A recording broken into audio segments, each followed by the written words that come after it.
मी मंगलमैत्री dental clinic याची founder doctor Anuja Patil.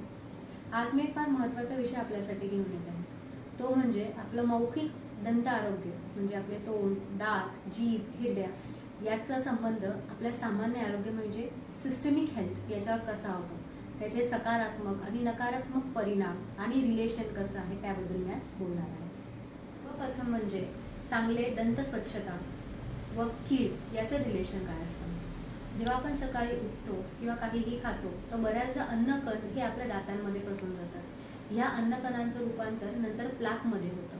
हे अन्नकण आणि हे प्लाक हे विविध प्रकारचे बॅड बॅक्टेरिया म्हणजे घातक बॅक्टेरियासाठी प्रजनन स्थळ ठरतात आणि नंतर हे थुंकावाटे आपल्या पोटात जातात.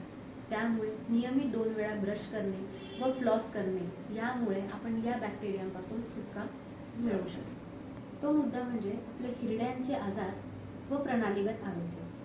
बऱ्याच अभ्यासातून हे असं आढळून आलेलं आहे की आपलं मौखिक आरोग्य व्यवस्थित नसल्याने म्हणजे पुअर ओरल हायजीनमुळे बरेचसे हृदयविकार, श्वसनाचे आजार आढळून आलेले आहेत. जर का आपण तोंडाची स्वच्छता व्यवस्थित नाही केली तर हे जे बॅड बॅक्टेरिया असतात हे थुंकावाटे पोटात जातात आणि तिथून ते रक्तात मिसळतात आणि रक्तावाटे ते हृदयात जातात, ज्यामुळे बऱ्यापैकी हृदयविकारांचा धोका आपल्यात वाढतो. दुसरं म्हणजे आपली श्वसन नलिका. तर हे तोंडातून आपल्या श्वसन नलिकेत सुद्धा बऱ्याचदा एंटर करतात, ज्यामुळे श्वसनाचे विविध प्रकारचे आजार, तिथले इन्फेक्शन, बॅक्टेरिया हे सर्व वाढतं व श्वसनाच्या आजारांचा धोका सुद्धा आपल्याला वाढतो. तिसरं म्हणजे मौखिक आरोग्य आणि गर्भधारणा. प्रेग्नेंट महिलांमध्ये मौखिक आरोग्य हे अतिशय महत्त्वाची भूमिका बजावते. आपल्या सर्वांना माहिती आहे की प्रेग्नेन्सीमध्ये शरीरात विविध प्रकारचे हार्मोनल चेंजेस होतात. या हार्मोनल चेंजेसमध्ये आपल्या हिरड्यांवरती याचा परिणाम होतो. हिरड्या सुजणं, त्यातून रक्त येणं, दातांमध्ये झणझण वाढणं हे प्रकार अतिशय वाढायला लागतात आणि याचं रूपांतर पुढे प्रेग्नन्सी रिलेटेड कॉम्प्लिकेशन्समध्ये होतात.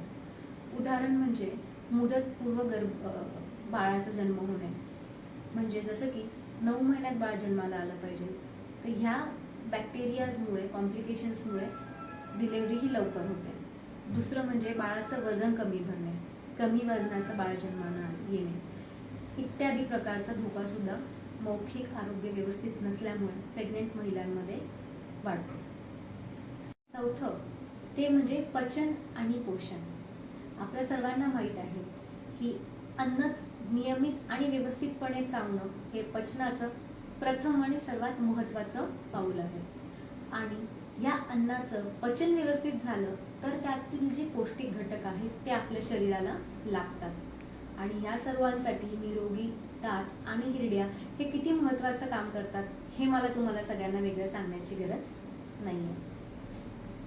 जर आपल्याला काही दात नसले किंवा दात किडलेले असले, हिरड्यांना सूज असली, पायरिया असला तर अन्न चावण्याची जी प्रक्रिया आहे तिच्यावरती परिणाम होतो. अन्न नियमित किंवा व्यवस्थितपणे चावलं जात नाही, एका साईडनेच चावलं जातं, ते व्यवस्थित बारीक होत नाही आणि आपण त्याला तसंच गिळतो, ज्याचा डायरेक्ट परिणाम होतो आपल्या पचनशक्तीवर. पचनक्रिया बिघडते, गॅसेसमध्ये त्याचं रूपांतर जास्त प्रमाणात होतं, पोट साफ न होणे, लाळ तोंडात व्यवस्थित न मिसळणे आणि त्यामुळेच जे अन्न आपण घेतो आहे त्यातील जे पौष्टिक घटक आहेत ते पूर्ण स्वरूपात आपल्या शरीराला भेटत नाही. सर्वात शेवटचं ते म्हणजे मौखिक आरोग्य आणि मेंटल हेल्थ.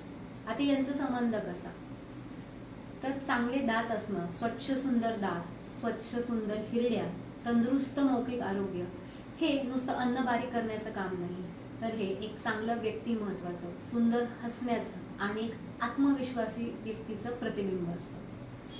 समजा जर का तुम्हाला काही दात नाहीये किंवा दात तुमचे पिवळे किडलेले आहेत तर या सर्वांचा परिणाम डायरेक्टली ऑर इनडायरेक्टली व्यक्तीच्या सेल्फ कॉन्फिडन्सवर जातो.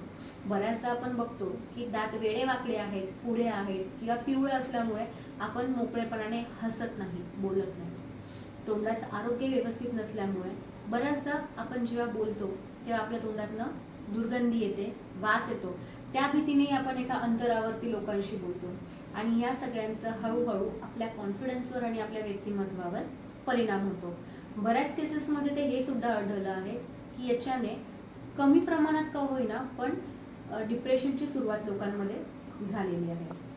त्यामुळे माझा तुम्हाला सर्वांना आग्रह असेल आणि एक डेंटिस्ट म्हणून, एक डॉक्टर म्हणून तुम्हाला सगळ्यांना माझी एक विनंती असेल की आपल्या मौखिक आरोग्याला सेकंडरी पाहू नये, त्यालाही तितकंच प्रथम महत्त्व द्यावं आणि तुमच्या जवळच्या डेंटिस्टकडे जाऊन नियमित आपली तपासणी करून घेणे, काहीही प्रॉब्लेम असेल तर त्याला सोल्युशन काढून ट्रीटमेंट घेणे.